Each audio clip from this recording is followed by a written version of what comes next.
இதுவரை ஆட்கொண்டிருந்த மீனராசியில் ஆட்கொண்டிருந்த 2ஆம் அதிபதி நம்ம ராசியிலே வீட்டிலிருந்து நம்மளுக்கு சங்கடங்கள், இந்த வேகம், தேவையில்லாத டென்ஷன், பிபி எல்லாம் கொடுத்துருந்தார். அடுத்த போன மாதம்லாம் மே மாதம் முழுவதும் மீனராசிக்காரங்க பார்த்தாங்கன்னா டென்ஷன், பிபியில் தான் சுற்றிருப்பாங்க. இதை செய்யலாமா, அதை செய்யலாமா, அதை செய்யக்கூடாதா, வேகமாக செயல்படக்கூடிய காலம், மனதில் ஏற்பட்டு வந்த பிரச்சனைகளை நீங்கக்கூடிய காலம். ஏன்னா 2ஆம் அதிபதி 1ஆம் தேதியே அவர் இடம்பெயர்ந்து அவர் சொந்த வீட்டுக்கே, அவர் சொந்த வீட்டில் ஆட்சி பெறுவதே பெரிய புண்ணியம். அதுவும் இல்லாமல் 3ஆம் இடத்துல குரு பகவான், சுக்கிர பகவான், சூரிய பகவான், புதன் பகவான் என்று சொல்லக்கூடிய அமைப்பு, இதெல்லாம் மிகவும் சிறப்பினை தரும். இந்த கம்யூனிகேஷன் அதிகரிக்க போது, வரவு அதிகரிக்கக்கூடிய காலமாக இந்த காலம் அமையும். விக்னேஸ்வராய நமக. வெற்றிவேல் முருகனுக்கு அரகரோகரம். அரகர நம பார்வதீபதே. அரகர மகாதேவா. தென்னாடுடைய சிவனே போற்றி, எந்நாட்டவர்க்கும் இறைவா போற்றி. ஆலய தரிசனங்கள் நேயர்களுக்கு உங்கள் அபிமான அனந்தலை வாழ் ஜோதிடர் வேலாயுதத்தின் நன்றி கலந்த வணக்கத்தை தெரிவித்துக் கொண்டு இந்த பதிவினை காண இருப்பது என்னவென்றால், மாத ராசி பலன் வரிசையில் நாம் காண இருப்பது ஜூன் மாத ராசி பலனை பார்ப்போம் வாருங்கள்.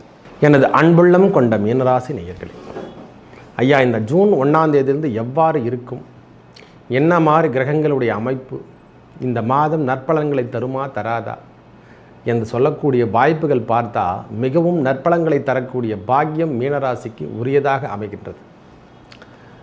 மிகவும் சிறப்பென்று தான் சொல்லுவோம் சாமி. ஏன்னா இதுவரை ஆட்கொண்டிருந்த மீனராசியில் ஆட்கொண்டிருந்த 2ஆம் அதிபதி நம்ம ராசியிலே வீட்டிலிருந்து நம்மளுக்கு சங்கடங்கள், இந்த வேகம், தேவையில்லாத டென்ஷன், பிபி எல்லாம் கொடுத்துருந்தார். அடுத்த போன மாதம்லாம் மே மாதம் முழுவதும் மீனராசிக்காரங்க பார்த்தாங்கன்னா டென்ஷன், பிபியில் தான் சுற்றிருப்பாங்க. இதை செய்யலாமா, அதை செய்யலாமா, அதை செய்யக்கூடாதா, வேகமாக செயல்படக்கூடிய காலம், மனதில் ஏற்பட்டு வந்த பிரச்சனைகளை நீங்கக்கூடிய காலம். ஏன்னா 2ஆம் அதிபதி 1ஆம் தேதியே அவர் இடம்பெயர்ந்து அவர் சொந்த வீட்டுக்கே, அவர் சொந்த வீட்டில் ஆட்சி பெறுவதே பெரிய புண்ணியம். அதுவும் இல்லாமல் 3ஆம் இடத்துல குரு பகவான், சுக்கிர பகவான், சூரிய பகவான், புதன் பகவான் என்று சொல்லக்கூடிய அமைப்பு, இதெல்லாம் மிகவும் சிறப்பினை தரும். இந்த கம்யூனிகேஷன் அதிகரிக்க போது, வரவு அதிகரிக்கக்கூடிய காலமாக இந்த காலம் அமையும். அதாவது கீழே விழுந்துட்டோம், நாங்கள் அடிபட்டு போச்சு அப்படின்னு சொல்லக்கூடிய பாக்கியம் எல்லாம் மாறி உடலில் ஏற்பட்ட பின்னங்கள் மாறும். மீனராசிக்கார் பொறுத்த வரைக்கும் இனிமேல் தொந்தரவுலாம் விலக போகுது சுவாமி. மனம் உடைந்து வாழ்ந்தவர்களெல்லாம் இனிமேல் மனம் மாறி வரப்போகிறாங்க. கடன் பிரச்சனைக்கு இது ஒரு தீர்வு தரக்கூடிய காலமாக அமையப் போகிறது. கடன் பிரச்சனைலாம் தீர்க்க போகிறோம், நம்ம எதனா ஒரு அதுக்கு சொல்யூஷன் எடுத்து நாம் அதிலேருந்து வெளிவரப்போகிறோம் சுவாமி. மக்கள் மனதில், அதாவது மீனராசிக்கார மக்கள் எல்லாருக்குமே ஸ்ட்ரெஸ்ஸு. வீடு கட்டிட்டையா, என்ன கடன் பிரச்சனையில் மட்டும் மாட்டிகிட்ருக்கேன், நான் எப்படி தான் இதெல்லாம் தீர்க்க போகிறேன், எல்லாத்துக்கும் ஒரு மதிப்பு கிடைக்க போகுது சாமி. இறைவன் சனி பகவானே நம்மளுக்கு அருள் பாலிக்க போகிறாரு. ஏன்னா அவரும் இந்த மாதமே வக்ரகதிக்கு ஆக போகிறாரு. அதனால் நம்ம துன்பங்கள்லாம் நீங்க போகுது. முக்கியமாக பிரச்சனையிலேருந்து நாம் வெளிவர போகிறோம்ன்றதுக்கு இது மீனராசிக்கு உகந்த காலம் என்று தான் சொல்லுவேன். இது உகந்த காலமே இனிமேல் உகந்ததாக மாறப்போகுது சுவாமி. அதுவும் இல்லாமல் 4ஆம் இடத்து அதிபதி என்று சொல்லக்கூடிய புதன் பகவான் 10ஆம் தேதிக்கு மேலே இடம் பெயர்ந்து அந்த இடத்துக்கு அவர் வீட்டில் ஆட்சி பெறுவதும், அதனால் சுகம் என்று சொல்லக்கூடிய அமைப்பை நம்மளை ஏற்படுத்தி தரப்போகிறாரு. மனதில் இருந்து வந்த சுகமானம் இல்லாமல் இருக்கும் பாருங்கள். தாயாரிடம் கருத்து வேறுபாடெல்லாம் நீங்கும். தாயாரிடம் இருந்து வந்த பிரச்சனை, தாயாருடைய சொந்தங்களால் ஏற்பட்ட பிரச்சனைகள் அவையெல்லாம் நீங்கி அவங்களே நட்பு வண்ணம் பாராட்டும் வகையில் நம்மளுக்கு சேரப்போகுது. திடீர் திருமண யோகம் என்று சொல்லக்கூடிய அமைப்பு. 2ஆம் இடம் புனிதம் அடைந்தாலே போதுமானது. அதுவும் இல்லாமல் 7ஆம் இடம் புனித பார்வை, நம்மளுக்கு ஏற்கனவே 7ஆம் இடத்துல குருவின் பார்வை விழுந்தாச்சு ஐயா. பயப்படணும்னு அவசியமே இல்லை. இனிமேல் பார்ட்னர்ஷிப் காரெலாம் நம்மளுக்கு இனிமேல் ஒன்றுபடுவாங்க, நல்லதை நினைப்பார்கள். மனைவி கூட நம்ம பேச்சு கேட்கக்கூடிய காலம் வந்துவிட்டது. இந்த ராகு கேதுவாலும் பிரச்சனைகள் ஏற்படும், கண்டிப்பாக உண்டு. இருந்தாலும் இந்த பகவானுடைய பார்வை, குரு பகவானுடைய பார்வை, சனி பகவானுடைய பார்வை மேலோங்கி நிற்பதாலும் பெரிய அளவில் நம்மளுக்கு பிரச்சனையிலிருந்து தீர்ப்பதும், இதுவரைக்கும் சொந்தங்களில் ஏற்பட்ட வந்த பிரச்சனைகள், அதாவது பாக்கியமே எனக்கு இல்லைங்கன்னு சொல்கிறோம் பார்த்தீங்களா, அந்த பாக்கியங்கள் கிடைக்கக்கூடிய காலமாக இந்த காலம் அமையப்போகுது சாமி. திடீர்னு இந்த பாக்கியெல்லாம் எப்படி தான் கிடைச்சதுனே தெரியாது. தந்தையார் வழி சொத்தில் பாகப்பிரிவினைக்கு எனக்கு கூப்பிட்டு அவங்களே பண்ணி கொடுத்துருவாங்க. இந்தாப்பா உனக்கு இவ்வளோ தான் அப்படின்னு சொல்லிட்டு ஏதோ ஒன்று இது வரைக்கும் நாம் எதிர்பார்த்துருந்தோம்.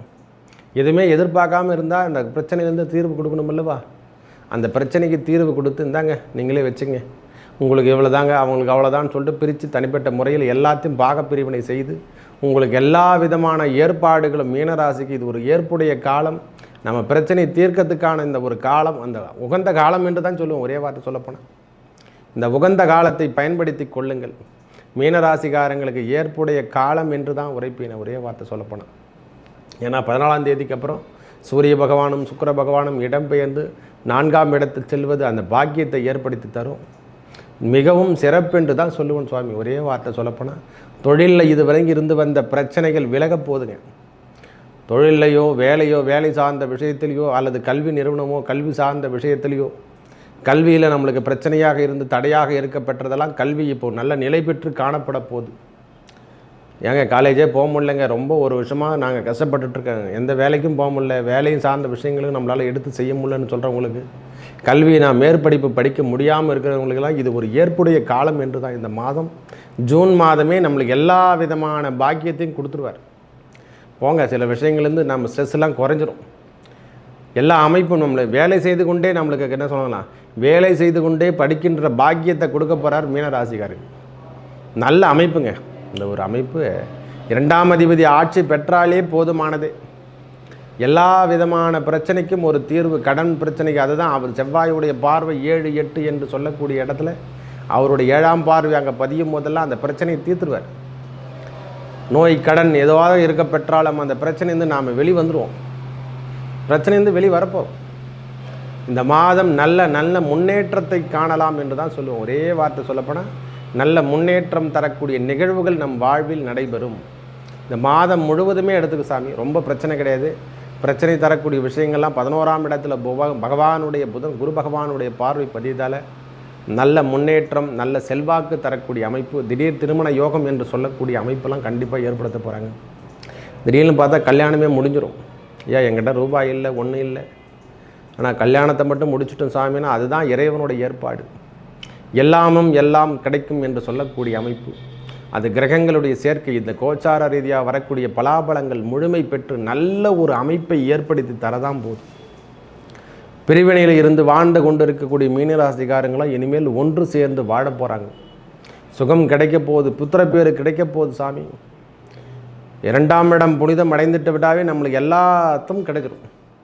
2ம் 12ம் கிடைத்து விட்டாலே எல்லாமே கிடைச்சிடும் சாமி. முதல்ல அதை தெரிஞ்சுக்கணும். ஏதோ வாழ்கின்ற வாழ்க்கை ஒரு 1000, 100 வருஷமோ அல்லங்க, இருக்கின்ற வாழ்க்கை கொஞ்ச நாள் தான். அந்த கொஞ்ச நாளும் நிம்மதியாக வாழ்ந்து விட்டு சென்றாலே போதுமானது. மீனராசிக்காரங்க இனிமேல் எல்லாத்தையுமே அனுபவிக்க போகிறாங்க, அது வேறு விஷயம். அந்த ஸ்ட்ரெஸ்லாம் அவங்களுக்கு குறைஞ்சிரும், தன்னம்பிக்கை அதிகரிக்கும். பயந்து வாழ்ந்துட்டுருக்காங்க அவங்க, உள்ளுக்குள்ளே ஒரு பயம் இருந்தபடியே இருக்குது. அந்த பயமெல்லாம் இனிமேல் வராது, விட்டு விலக போதுங்க. யாராக இருப்பினும் மீனராசிக்காரர் யாராக இருப்பினும் இந்த மாதிரி நல்லது என்று சொல்லக்கூடிய அமைப்பு தான் நம்மளுக்கு வாழ்வில் நடைபெறப் போகிறது. பிரிவினை என்பது இனிமேல் கிடையாதுங்க. நல்ல செயல் திட்டங்களையும் நல்ல செயலாக்கத்தையும் உருவாக்க போகிறார். மீனம் இனிமேல் ஒளிரும் என்றால் ஒளிரும். இந்த மாதம் முழுவதும் ஒளிரக்கூடிய காலம் வந்துவிட்டது என்று தான் சொல்லுவேன். தாயாரிடமிருந்து வந்த கருத்து வேறுபாடில் சண்டை சச்சரவுலாம் பார்க்குங்க. அந்த உடல்நிலையில் சற்று கவனம் தேவை. மற்றபடி எந்த தொந்தரவும் கிடையாது. மீதி இருக்கக்கூடிய காலங்களில் எல்லாம் நல்லதாக நடக்கிற காலமாக தான் இருக்குது. பிரிவினைகள்லாம் எதுவுமே கிடையாது சுவாமி, பயப்படாதீங்க. புதிய தொழில், அதாவது வேலை இழந்தவருக்கு இது ஒரு புதிய தொழில் ஆரம்பிக்கின்ற காலம். திடீர்னு பார்த்தோன்னா காவல் சம்பந்தப்பட்ட ஒர்க்கு நம்ம செய்கிறோம், நீங்களாம் முடியல சாமி, நான் விட்டுட்டு வேலையை விட்டுட்டு கூட போயிடலாம் அப்படின்ற நினைக்கிறீங்க பாருங்கள். அந்த பாதுகாப்பு பணியில் ஈடுபடுறவங்களும், மக்கள் பணி செய்யக்கூடிய நர்ஸாகட்டும், டாக்டராகட்டும், யாராக இருப்பினும், மக்கள் பணி செய்து ஓட்டுநராகட்டும், எல்லாருக்கும் இது ஒரு நன்மை தரக்கூடிய காலம் சுவாமி. மனம், ஸ்ட்ரெஸ்ஸு எல்லாமே குறைய போகுது. உங்களுக்கு ஃப்ரீயின் மைண்டு ஆக போகிறீங்க. நீங்கள் இந்த மாதம் வேலையை எடுத்து செய்யக்கூடிய அளவுக்கு நம்மளுக்கு தெம்பை கொடுக்க தான் போகிறான். இது வரைக்கும் மறைந்திருந்த, அதாவது பண்டில் கிண்டில் எதனா மறைஞ்சு போச்சு, நம்மளுக்கு அரியர்லாம் போட்டு எதுவும் கிடைக்கவே இல்லை சாமி, எதுவுமே நம்மளுக்கு வரல, வருமானமே வரலன்னா இந்த மாதம் முழுவதும் வருமானம் தேடி தரக்கூடிய வாய்ப்புகளை தேடி வந்து கொண்டே இருக்குது. ஒன் பை ஒன்னாக நம்மளுக்கு வருமானம் வந்து கொண்டே இருக்கும். பிரச்சனையிலேருந்து நாம் வெளியே வரதான் போகிறோம். பிரச்சனை நம்மளுக்கு இனிமேல் கிடையாது சுவாமி. ஒவ்வொரு நாளும் நீடித்து இருக்கக்கூடிய, அதாவது கல்வியில் நாம் மங்கி போயிருந்தாலும் அந்த கல்வி தாளங்கள்லாம் நம்மளுக்கு வலுப்பெற்று காணப்பட போகுது. பிரச்சனை விடுங்க, அதெல்லாம் விடுங்க, ஏங்க பேசுவானே, நல்லா இருக்குதுங்க. ஒரே வார்த்தை சொல்லப்போனால் இந்த மாதம் முழுவதும் கிரகங்களிலுடைய சேர்க்கையால் நல்ல அமைப்பினை பெற்று தந்தையாருடைய சொத்துக்கள் இருந்து வந்த பிரச்சனைகள் விலக போகுது. முதல்ல அதான் மெயினான விஷயம். தந்தையாருடைய சொத்துக்களோ தந்தையாரும் ஏற்பட்ட கருத்து வேறுபாடெல்லாம் நீங்கிட்டு அவரே நம்மளுக்கு ஒன்றுபட்டு வருவார். பரவாயில்ல, நம்ம குழந்தை நல்லா இருக்கட்டும் அப்படின்னு சொல்லக்கூடிய வாய்ப்புகளை ஏற்படுத்தி தரக்கூடிய பாக்கியம், நல்ல அமைப்பினை சேர்றது போது நம்மளுக்கு என்னென்ன பாக்கியம், குழந்தை பேர் இல்லையா, குழந்தை பேர் கிடைக்கக்கூடிய பாக்கியம். இந்த அமைப்பெல்லாம் எல்லா நேரத்திலையும் கிடைக்காது. சில காலங்களில் மட்டுமே கிரகங்களுடைய சேர்க்கையால் தான் நம்மளுக்கு கிடைக்கும். எந்த தினமும் நம்மளுக்கு சந்திராசிரம தினம் இனிமேல் கிடையாது சுவாமி, அது தெரிஞ்சுக்கணும். ஏன்னா 7 சனி காலத்தில் நம்ம தொடங்கிட்டு இருக்கோம். பகவானும் அவர் அந்த மாதமே வக்கரகதிக்கு ஆக போகிறதால நம்மளுக்கு எந்த தொந்தரவும் கிடையாது, பயப்படணும் அவசியமும் கிடையாது. எல்லாருமே இந்த ஸ்ட்ரெஸ்ஸில் மட்டும் வாழாதீங்க. நல்லதே நினைப்போம், நல்லதே செய்வோம் என்று சொல்லக்கூடிய அமைப்பு தான் நம்ம பெறப்போகிறோம். பொதுத்துறை நிறுவனத்தில் ஒர்க் பண்ணுறவங்களாகட்டும், தனியார் துறை நிறுவனத்தில் ஒர்க் பண்ணுறவங்களாகட்டும், இனிமேல் வேலையை நாம் புதுசாக எடுத்து செய்ய போகிறோன்னா பிரான்ச் ஓப்பன் பண்ண போகிறோம் சாமி. நம்ம ஒரே வார்த்தை சொல்ல போனால் பிரான்ச் ஓப்பன் பண்ணக்கூடிய காலம் மீனராசிக்கு ஏற்பட போகிறது. புதிய புதிய பிரான்ச்சை ஓப்பன் பண்ணி பெரிய அளவில் நாம் வரதான் போகிறோம். போச்சுங்க, எல்லாமே போயிடுச்சுன்னு ஒரு வாட்டி நினைக்கவே நினைக்காதீங்க. எல்லாமே கிடைக்கப் போகிறது என்று நினைக்க கொள்ளுங்கள். ஏன்னா இந்த அளவுக்கு அறிவை கொடுத்துருக்காரல்லவா, அந்த அறிவை கொண்டு நீங்கள் வெல்லுங்கள் உலகத்தை. 4ஆம் அதிபதி புதன் அல்லவா, அறிவை கொண்டே நீங்கள் செயல்படக்கூடியவர். வித்தை, நம்ம பேச்சு திறமை தான் நம்மளுடைய வித்தையே. அந்த பேச்சை கொண்டு நீங்கள் உலகத்தை வெல்லலாம். இனிமேல் உங்கள் வாழ்க்கை ஒளிரும் என்று சொல்லக்கூடிய அமைப்பை தான் பெற்றிருக்குது. இனிமேல் பின்தங்கி போக போகிறதில்லை. எல்லாமே நல்லதே நடக்கப் போகிறது என்று எடுத்துக்கொள்ளுங்களும். மேலும் நல்லதெல்லாம் நடக்க இறைவன் முருகப்பெருமானை வணங்கி வர உங்கள் வாழ்வில் ஏற்பட்ட துன்பங்கள் விலகி நல்லதே நடக்கும். நன்றி, வணக்கம்.